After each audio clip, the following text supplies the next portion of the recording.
حضرت مصعب بن عمیر رضی اللہ عنہ قریش کے ایک معزز قبیلے بنو عبدالدار سے تعلق رکھتے تھے۔ یہ وہ قبیلہ تھا جس کے ذمہ کعبہ کی خدمت اور حج کے انتظامی امور کی ذمہ داری تھی۔ مصعب بن عمیر کے والد عمیر بن ہاشم مکہ کے باعزت اور خوشحال شخص تھے۔ والد کی وفات کے بعد آپ کی والدہ نے بہت ناز و نام میں آپ کی پرورش کی، جو مکہ کی ایک دولت مند اور سخت مزاج خاتون کے طور پر مشہور تھیں۔ مصعب بن عمیر مکہ کے سب سے زیادہ عیش و آرام میں پلنے والے خوبصورت نوجوان تھے۔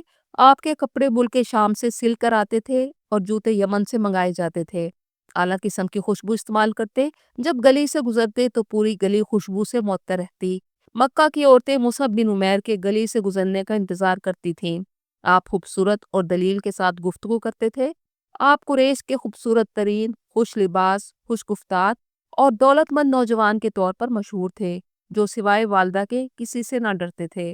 جب اسلام کی دعوت پھیلنا شروع ہو گئی تو مصعب بن عمیر نے بھی ابتدائی اسلام میں ہی اسلام قبول کر لیا اور نبی کریم صلی اللہ علیہ وآلہ وسلم کے پاس دار ارقم آ کر اسلام کی تعلیمات سنتے اور سیکھتے تھے۔ ایک دن ان کے ایک دوست نے انہیں دار ارقم سے نکلتے دیکھ کر ان کی والدہ کو بتا دیا کہ مصعب نے اسلام قبول کر لیا ہے۔ جب گھر آئے تو ماں نے بہت سختی کی، تمام آسائشیں چھین لی، گھر میں قید کر دیا، مگر مصعب بن عمیر دین اسلام پر ثابت رہے۔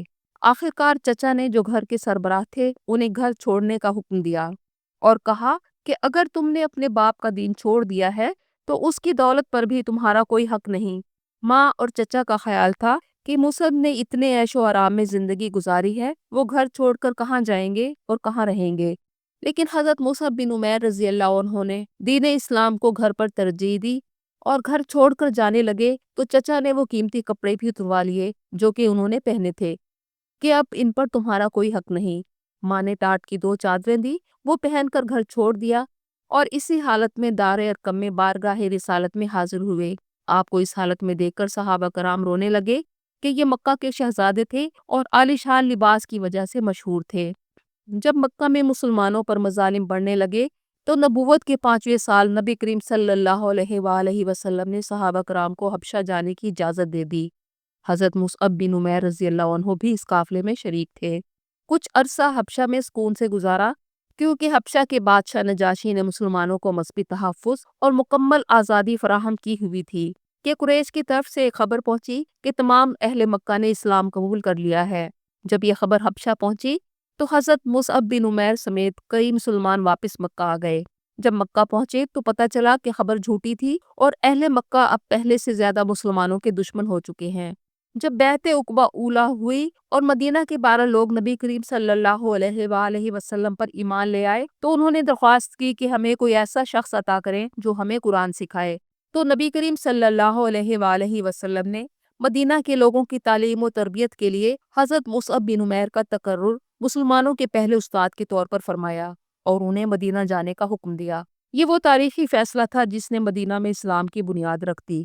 مدینہ میں آپ ابو امامہ سعد بن زرارہ کے گھر مقیم ہوئے، جنہوں نے اپنا گھر مدینہ میں تعلیم و تدریس کے لیے پیش کر دیا۔ حضرت مصعب بن عمیر رضی اللہ عنہ نے مدینہ میں بڑی محنت اور اخلاص سے اسلام کا پیغام پھیلایا۔ آپ کو 3 فرائض سونپے گئے تھے۔ نمبر 1، لوگوں کو قرآن کی تعلیم دے۔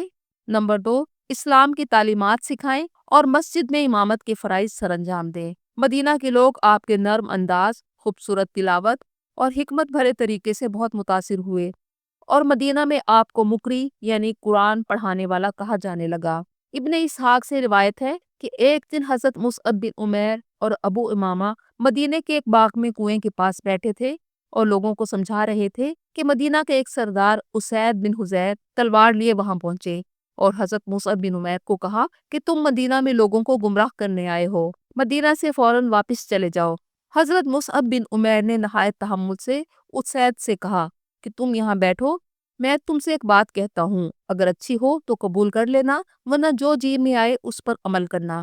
اسید بیٹھ گئے۔ آپ نے اسلام کی تعلیمات دی، وہ بہت متاثر ہوئے اور اسلام قبول کر لیا۔ ان کے بعد ابو امامہ کے خالہ زاد بھائی سعد بن معاذ، جو قبیلہ اوس کے سردار تھے، وہ بھی انتہائی غصے کے عالم میں وہاں پہنچے اور انہوں نے بھی حضرت مصعب بن عمیر کی تعلیمات کے اثر سے اسلام قبول کر لیا۔ ان دونوں سرداروں کے مسلمان ہونے کے بعد مدینہ کی گلی گلی میں اسلام کی آواز پھیل گئی اور مدینہ میں پہلی مرتبہ باجماعت نماز کا نظام قائم کیا گیا۔ 1 سال تک مسلسل محنت کے بعد 72 مردوں اور 3 عورتوں نے اسلام قبول کر لیا، اور یہ 75 افراد نبی کریم صلی اللہ علیہ وآلہ وسلم سے بیعت کے لیے آئے، اور یہ بیعت عقبہ ثانیہ رات کی تاریکی میں منا کے قریب عقبہ کی گھاٹی میں ہوئی، اور انہوں نے نبی کریم سے درخواست کی کہ آپ مدینہ تشریف لے آئیں، اور یوں ہجرت مدینہ کا دروازہ کھل گیا۔ اور اللہ کے حکم سے جب نبی کریم صلی اللہ علیہ وآلہ وسلم نے بھی مدینہ ہجرت کر لی تو مدینہ میں پہلی اسلامی ریاست کی بنیاد رکھ دی گئی۔ غزوہ بدر میں مسلمانوں کا جھنڈا حضرت مصعب بن عمیر رضی اللہ عنہ کے ہاتھ میں تھا۔ احد میں بھی آپ علم بردار تھے۔ جنگ میں جھنڈا حاصل کرنا بہت بڑی سعادت اور ذمہ داری تھی، اور دشمن کی بھی یہی کوشش ہوتی تھی کہ وہ علم بردار پر ہر طرف سے حملہ کرے۔ جنگ احد میں جب گھاٹی والے معاملے کی وجہ سے مسلمان منتشر ہو گئے تو حضرت مصعب بن عمیر رضی اللہ عنہ ثابت قدم رہے اور جھنڈا تھامے رکھا۔ ایک کافر نے آپ کے دائیں ہاتھ پر وار کیا، جس سے آپ کا دائیں ہاتھ کٹ گیا۔ آپ نے جھنڈا بائیں ہاتھ میں تھام لیا۔ اس نے بائیں ہاتھ پر وار کیا اور دونوں ہاتھ کٹ گئے تو آپ نے جھنڈا کٹے ہوئے بازوں کے ساتھ سینے سے لگا لیا۔ پھر ایک نیزہ آیا اور آپ کے سینے میں پیوست ہو گیا۔ آپ شہید ہو گئے اور جھنڈا حضرت علی رضی اللہ عنہ نے سنبھال لیا۔ حضرت مصعب بن عمیر رضی اللہ عنہ رسول کریم صلی اللہ علیہ وآلہ وسلم کے ہمشکل صحابی تھے۔ آپ کی شہادت سے رسول اللہ کی شہادت کی افواہ ہر طرف پھیل گئی۔